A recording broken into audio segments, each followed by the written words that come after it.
رسول اکرم صلی اللہ علیہ وآلہ وسلم اور قرآن مجید کے بارے میں یہودی کیا کہتے تھے؟ جناب موسیٰ علیہ السلام کی قوم نے ان کی غیر موجودگی میں کس چیز کو اپنا معبود بنا لیا تھا، اور کیا عشق و محبت کرنا بری چیز ہے؟ ان سوالات کے جوابات کو جانتے ہیں آج کے اس ایپیسوڈ میں۔ اعوذ باللہ من الشیطان الرجیم، بسم اللہ الرحمن الرحیم۔ ناظرین محترم، السلام علیکم۔ سبیل القرآن کی اس تفسیری پروگرام میں ایک بار پھر ہم آپ کو خوش آمدید کہتے ہیں۔ آج ہم سورہ بقرہ کی 2 آیتوں کی تفسیر کو لے کر حاضر ہوئے ہیں۔ تو سب سے پہلے آیت نمبر 92 کی تفسیر کو جاننے کے لیے اس کی تلاوت اور ترجمے سے آغاز کرتے ہیں۔ كتاب أنزلناه إليك مبارك ليدبروا آياته وليتذكر أولو الألباب بسم الله الرحمن الرحيم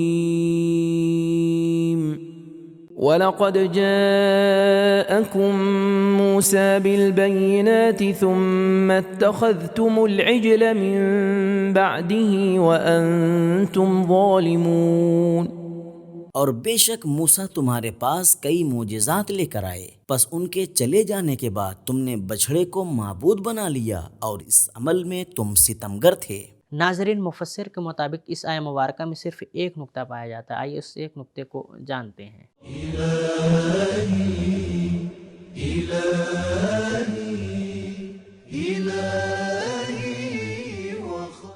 تم نے حضرت محمد مصطفیٰ صلی اللہ علیہ وآلہ وسلم کے عربی ہونے کو محض بہانہ قرار دیا اور ایمان نہیں لائے۔ اس کا ثبوت یہ ہے کہ حضرت موسیٰ علیہ السلام جو تمہاری ہی نسل سے تھے، وہ بڑے ہی واضح اور روشن دلائل کے ساتھ تمہارے بزرگان ما سلف کے پاس آئے، مگر جب وہ چند راتوں کے لیے مناجات کرنے اور کتاب لینے کی غرض سے کوہ طور پر گئے تو ان کی اس مختصر عرصے کی غیر حاضری میں تمہارے بزرگوں نے گوسالہ پرستی اختیار کر لی اور موسیٰ علیہ السلام کی تمام محنتوں اور مشقتوں پر پانی پھیر دیا۔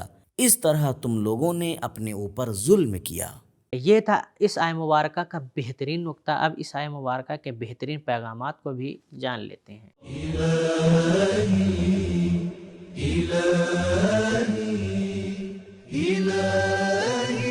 نمبر 1، گزشتہ مسائل کا ذکر صحیح فیصلہ کرنے میں مددگار ہوتا ہے۔ نمبر 2، جاہلیت کی طرف بازگشت خود اپنے اوپر اور اپنی آئندہ نسلوں پر بڑا ظلم ہے۔ ناظرین، یہ تھی آیت نمبر 92 کی تفسیر۔ اب آیت نمبر 93 کی تفسیر کو جاننے کے لیے سب سے پہلے اس کی تلاوت اور ترجمے کو سن لیتے ہیں۔ وَإِذْ أَخَذْنَا مِيثَاقَكُمْ وَرَفَعْنَا فَوْقَكُمُ الطُّورَ خُذُوا مَا آتَيْنَاكُمْ بِقُوَّةٍ وَاسْمَعُوا قَالُوا سَمِعْنَا وَعَصَيْنَا وَأُشْرِبُوا فِي قُلُوبِهِمُ الْعِجْلَ بِكُفْرِهِمْ قُلْ بِئْسَ مَا يَأْمُرُكُمْ بِهِ إِيمَانُكُمْ إِن كُنتُم مُؤْمِنِينَ۔ اور یاد کرو جب ہم نے تم سے پیمان لیا اور کوہ طور کو تمہارے سروں پر بلند کیا، اور ہم نے کہا یہ احکام و قوانین جو ہم نے تمہیں دیے ہیں انہیں مضبوطی سے تھامے رکھو اور سنتے رہو اور عمل کرتے رہو۔ تم نے کہا ہم نے سن لیا ہے لیکن عمل نہیں کریں گے، اور ان کے دل ان کے کفر کے سبب گوسالہ پرستی کی محبت سے سیراب ہو چکے ہیں۔ کہہ دیجئے کہ اگر تم ایمان رکھتے ہو تو تمہارا ایمان تمہیں کیسا برا حکم دیتا ہے۔ ناظرین، گزشتہ آیت کی طرح اس آیہ مبارکہ میں بھی ایک نقطہ پایا جاتا ہے۔ آئیے اس ایک نقطے کو جانتے ہیں۔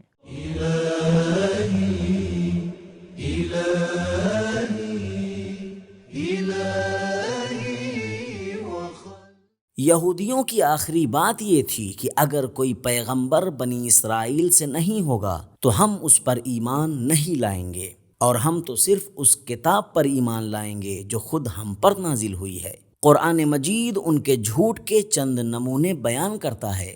نمبر 1، اس سے پہلے والی آیت میں فرمایا اگر تم اس دعوے میں سچے ہو تو پھر تم نے حضرت موسیٰ علیہ السلام سے منہ موڑ کر بچھڑے کی پرستش کیوں شروع کر دی؟ نمبر 2، دوسری مثال اسی آیت میں ہے کہ فرمایا ہم نے تم سے پیمان لیا، کوہ طور کو تمہارے سروں پر بلند کیا اور کہا کہ پوری طاقت کے ساتھ توریت کے آسمانی قوانین کو پکڑو، انہیں کان لگا کر سنو اور عمل کرو، لیکن تم نے کہا ہم قوانین کو سنتے تو ہیں لیکن عمل نہیں کرتے۔ اب اگر تم قرآن اور محمد مصطفیٰ صلی اللہ علیہ وآلہ وسلم پر اس بہانے سے ایمان نہیں لاتے کہ محمد ہم میں سے نہیں، اور قرآن بنی اسرائیل پر کیوں نہیں نازل ہوا، تو پھر تم نے حضرت موسیٰ علیہ السلام اور توریت کے ساتھ ایسا سلوک کیوں کیا؟ قرآن پاک ان کے ایمان نہ لانے کا راز بیان کرتے ہوئے فرماتا ہے، کفر کی وجہ سے ان کے دل بچھڑے کی محبت سے سیراب ہو چکے ہیں، اور اس نے ان کے دلوں میں تفکر اور ایمان کے لیے کوئی جگہ نہیں چھوڑی۔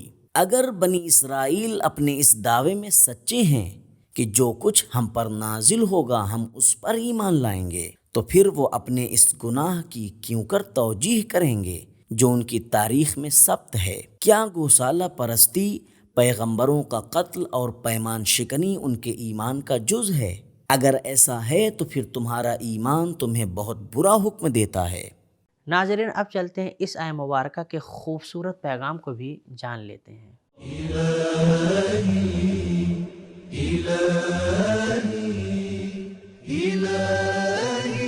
نمبر 1، عہد و پیمان لینا عمل کرنے کے اسباب و عوامل میں سے ایک ہے۔